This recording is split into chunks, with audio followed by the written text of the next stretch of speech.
እኛ እውነት ስላለ በቅንነት ለህዝባችን ማገልገል ስለምንፈልግ ቲፎዞ ባይጮህ ሶሻል ሚዲያው ባይጮህ አክቲቪስቱ ባይጮህ እውነተኛው ፈራጅ ግን ስለሚያይ ማንም አያሸንፈንም። ማንም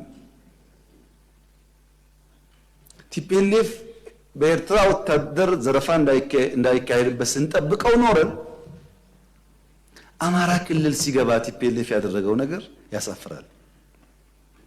ፋብሪካዎች አፍርሷል፣ ትምህርት ቤት አቃጥሏል፣ ባንክ ዘርፏል።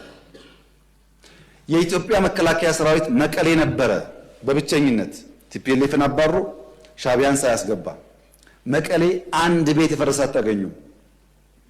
አንድ ቤት ቲፒኤልኤፍስ ቢሆን አማራ ክልል መጥቶ እንደዛ አይነት ነገር ማድረግ ነገ ለሚቀየር ታሪክ አስፈላጊ ነበር?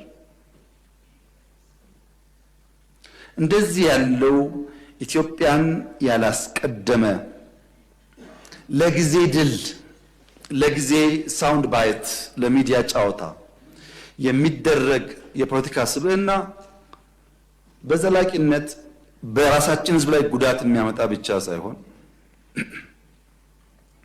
በታሪክ መነጽር ሊጋባው በየነን ዛሬ ታሪክ እንዳነሳቸው በታሪክ ውስጥ ይነሳል። ታሪክ አያዳላም። ምን አይነት የፖለቲካ ስብዕና ነው የተገነባ ያለው ያላችሁኝ እንደሆነ ፈረንጆች ዴማጎግ ይሉታል።